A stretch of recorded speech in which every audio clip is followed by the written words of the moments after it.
నమస్తే, నా పేరు Shivaji. Welcome to our channel. కూటమి కార్యకర్తలు, ముఖ్యంగా కూటమి నాయకులు కావచ్చు, కార్యకర్తలు కావచ్చు, ఎన్నో రోజులుగా కళ్ళు కాయలు కాసిపోయేలాగా వేచి చూస్తూ ఉన్నటువంటి రోజు నిన్న రానే వచ్చింది. అదేంటంటే అరాచక శక్తి అయినటువంటి ఈ జోగి రమేష్ని అయితే ఆంధ్రప్రదేశ్లో జరిగినటువంటి నకిలీ మద్యం తయారీకి సంబంధించినటువంటి కేసులో అయితే కనుక ఆయన్ని అరెస్ట్ చేయడం జరిగింది. ఈయన ఉమ్మడి కృష్ణా జిల్లాలో ఇప్పుడు కాదు, కాంగ్రెస్ అధికారంలో ఉన్నప్పుడు వైఎస్ రాజశేఖర్ రెడ్డి గారు ముఖ్యమంత్రిగా ఉన్నప్పటి నుంచి మొన్నటి వరకు, మొన్న జగన్మోహన్ రెడ్డి గారు ముఖ్యమంత్రిగా ఉన్నంత వరకు ఈయన చేసినటువంటి అరాచకాలు అన్నీ ఇన్ని కాదు. సరే, అప్పట్లో అధికారంలో ఉన్నారు, సరే ఈయన దందాలు చేశాడు, అరాచకాలు చేశాడు అంటే ఒక అర్థం పర్థం ఉంటుంది. కానీ అధికారం కోల్పోయిన తర్వాత, ప్రతిపక్ష హోదా కూడా కోల్పోయిన తర్వాత, ఈయన స్వయాన ఈయనే ఎమ్మెల్యేగా ఓడిపోయిన తరువాత కూడా ఈయన దందాలు అయితే ఆపలేదు. ఈయన దందాలు ముఖ్యంగా ఈయన దేనికి ఫేమస్ అంటే, అప్పట్లో 14 సంవత్సరాలు ముఖ్యమంత్రిగా చేసినటువంటి మన ఆంధ్రప్రదేశ్, ఉమ్మడి ఆంధ్రప్రదేశ్ కావచ్చు, 2 తెలుగు రాష్ట్రాల్లో అత్యంత సీనియర్ పొలిటీషియన్ అయినటువంటి చంద్రబాబు నాయుడు గారి ఇంటి మీద దాడి కేసు నుంచి ఎందుకు దాడి చేశాడంటే, అప్పట్లో మంత్రి పదవి ఆశించాడు. మంత్రి పదవి రావాలి అంటే ఎలాగైనా జగన్మోహన్ రెడ్డి గారిని మనము మెప్పించాలి, జగన్మోహన్ రెడ్డి గారి కళ్ళలో ఆనందం చూస్తే కానీ మనకు మంత్రి పదవి రాదనేటువంటి ఉద్దేశంతో ఏకంగా చంద్రబాబు నాయుడు గారి ఇంటి మీదనే దాడికి ప్రయత్నం చేశాడు. ఆ కేసులో అరెస్ట్ అయ్యిండాలా. అదొకటే కాదు, ఎన్నో వివాదాలు, ఎన్నో రియల్ ఎస్టేట్ సెటిల్మెంట్లు, అవినీతి ఆరోపణలు, అదేవిధంగా గత ప్రభుత్వంలో అగ్రిగోల్డ్ భూములు ఏవైతే ఉన్నాయో ఆ డిస్ప్యూట్లో ఉన్నటువంటి అగ్రిగోల్డ్ భూములకు దొంగ పట్టాలు సృష్టించి, దొంగ డాక్యుమెంట్ సృష్టించి దాన్ని అమ్మేసి ఆ వచ్చిన డబ్బులతో రియల్ ఎస్టేట్ వ్యాపారము మరియు ఆ డెవలప్మెంట్ యాక్టివిటీస్ చేసినటువంటి ఉమ్మడి కృష్ణా జిల్లాలో అతి అరాచక శక్తిగా మారినటువంటి జోగి రమేష్ పాపం పండింది, అరెస్ట్ అయితే అవడం జరిగింది. ఈయన ధీమా ఏంటంటే, ఈయన బీసీ సామాజిక వర్గానికి చెందినవాడు కాబట్టి ఏవేవైనా పనికిమాలిన పనులు చేయడము, ఎన్నో వివాదాలు, అవినీతి ఆరోపణలు ఎదుర్కొన్నా కూడా ఆయన ప్రెస్ మీట్ పెట్టి, నేను బీసీ నాయకుడిని కాబట్టి, అణగారిన వర్గాల నుంచి వచ్చినటువంటి వ్యక్తిని కాబట్టి రాజకీయ కుట్రలో భాగంగానే నన్ను రాజకీయంగా ఎదుర్కోలేక కక్షతో కుట్రతో వీళ్ళు కేసులు పెడతా ఉండారని చెప్పడము, తప్పించుకోవడం జరుగుతూ ఉండేది. కానీ ఈసారి మాత్రము అలా కాకుండా చాలా పగడ్బందీగా ఈయనైతే కనుక నకిలీ మద్యం కేసుకి సంబంధించి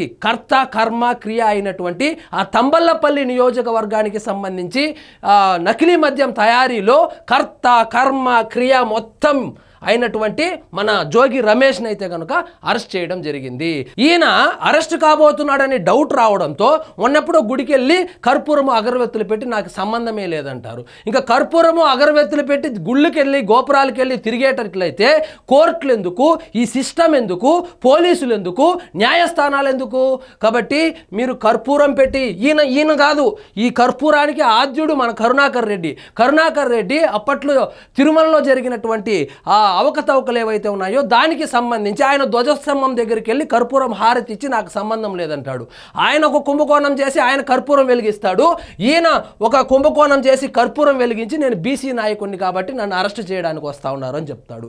కాబట్టి ఇక్కడ బీసీనా, ఎస్సీనా, ఎస్టీనా కాదు, ఎవరైనా చట్టాన్ని వాళ్ళ చేతిలోకి తీసుకొని ఇలాంటి అరాచకాలకు, అదేవిధంగా ఇలాంటి సంఘ విద్రోహ శక్తి కిందకే వస్తుంది. అది సంఘ విద్రోహ శక్తులకు పాల్పడితే ఖచ్చితంగా ఉక్కుపాదంతో అణిచివేస్తామని చెప్పి హోంశాఖ అయితే చాలా కఠినంగానే వ్యవహరించింది. కొంచెం లేట్ అయినప్పటికీ కూడా మొత్తానికి ఎన్నో రోజులుగా ఎదురు చూస్తున్నటువంటి శుభవేళ జోగి రమేష్ అయితే అరెస్ట్ అవ్వడం జరిగింది.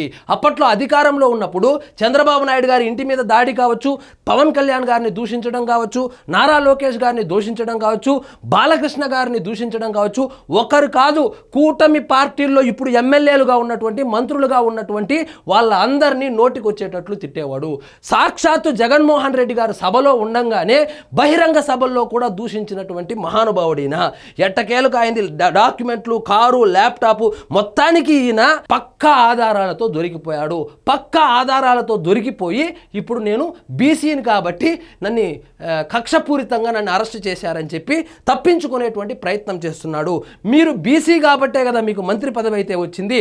మీరు బీసీగా ఉన్నప్పుడు ఎంతమంది బీసీలకు న్యాయం చేశారు.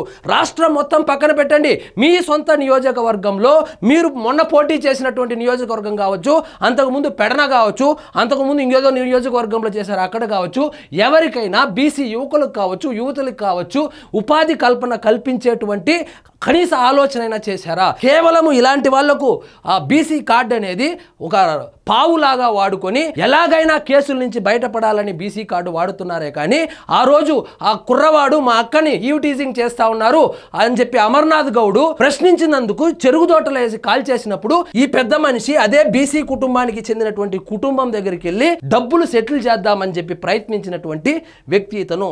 మొత్తానికి ఎట్టకేలకు నకిలీ మద్యం తయారీ కేసులో జోగి రమేష్ గారు అయితే అరెస్ట్ అవ్వడం జరిగింది. మరి చూద్దాం, 13 రోజులు రిమాండ్ కూడా పడింది. రిమాండ్ తరువాత ఈ విచారణలో ఏమైనా వైఎస్ఆర్సీపీ పార్టీకి సంబంధించినటువంటి పెద్దల హస్తం కూడా ఉందని ఆయన ఏమైనా చెబుతాడా? ముదురు కాబట్టి చెప్పడు. చూద్దాం మరి ఏం జరుగుతుందో. సో ఇదండి ఈరోజు మన టాపిక్. మీకు ఈ వీడియో నచ్చినట్లయితే లైక్ చేయండి, షేర్ చేయండి, ఛానల్ మాత్రం సబ్స్క్రైబ్ చేసుకోవడం మర్చిపోవద్దు.